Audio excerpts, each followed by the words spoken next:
Selamat pagi, Jemaat Gereja Kristus Ketapang yang Tuhan Yesus kasihi. Kiranya kita masih terus punya energi untuk berjuang di dalam damai sejahtera yang Tuhan Yesus sediakan bagi kita. Mari sebelum kita kembali berjuang hari ini, kita duduk tenang di hadapan Tuhan untuk memuaskan hidup kita. Mari kita berdoa sebelumnya. Bapa yang kami kasihi, terima kasih untuk hari baru yang Kau sediakan bagi kami.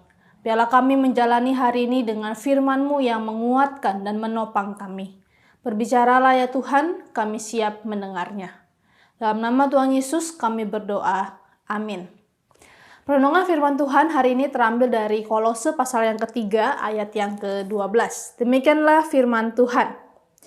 Karena itu sebagai orang-orang pilihan Allah yang dikuduskan dan dikasihinya, kenakanlah belas kasihan, kemurahan, kerendahan hati, kelemah lembutan, dan kesabaran. Jemaat yang kasih Tuhan Yesus, pada bagian ini Paulus sedang menasehati jemaat di Kolose tentang apa yang harusnya orang Kristen lakukan di komunitas mereka. Menariknya, Paulus memulai nasihatnya dengan mengingatkan identitas jemaat di hadapan Allah. Mereka adalah umat pilihan Allah yang dikuduskan dan dikasihinya. Identitas ini seharusnya mempengaruhi bagaimana kita bertindak selanjutnya.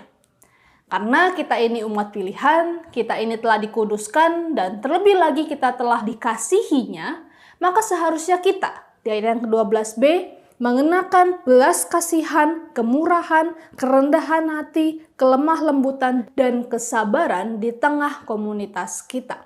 Kata mengenakan ini menyiratkan sebuah perubahan. Seumpama kita yang mengenakan pakaian yang baru dan wangi, demikian juga kita yang adalah umat pilihan Allah harus mengenakan cara hidup baru yang sesuai dengan cara hidup Allah.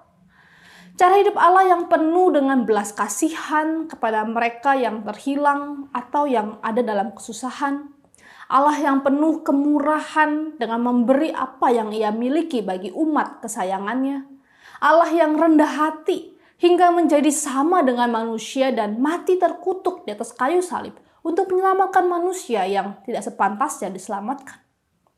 Allah yang lemah lembut dan sabar menanti umatnya berbalik kepadanya, yang tidak untuk selama-lamanya mendendam dan tidak menghukum kita setimpal dengan kesalahan kita.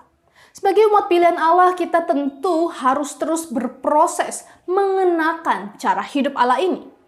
Dan cara hidup ini terlihat jelas waktu kita berelasi dengan sesama kita. Kita perlu belajar mengembangkan belas kasihan kepada saudara-saudara kita yang kesusahan ataupun melakukan kesalahan. Kita perlu belajar untuk tidak hanya memikirkan kepentingan pribadi, tapi memiliki kemurahan hati meski bukan di tengah kelebihan. Kita perlu belajar untuk rendah hati waktu mengalami konflik. Kadang kata maaf bisa lebih cepat menyelesaikan masalah dibanding 1001 alasan ataupun pembelaan diri. Atau rendah hati di dalam menerima nasihat atau masukan dari orang lain yang kadang kalau mau jujur ada benarnya bukan? Belajar memiliki kelemah lembutan waktu menghadapi suami, istri, dan anak. Sabar satu sama lain dan saling mengampuni, bukan malah saling mendendam. Cara hidup inilah yang seharusnya terbaca jelas oleh orang-orang di sekitar kita. Sehingga waktu mereka bertemu dengan orang Kristen, yang mereka rasakan adalah sungguh kehadiran kita menjadi kehangatan dan pelipur lara bagi kesesakan mereka. Kiranya Tuhan menolong kita semua. Amin. Mari kita berdoa. Ya Bapa, terima kasih untuk firman-Mu yang sekali lagi mengingatkan siapa diri kami di hadapan-Mu.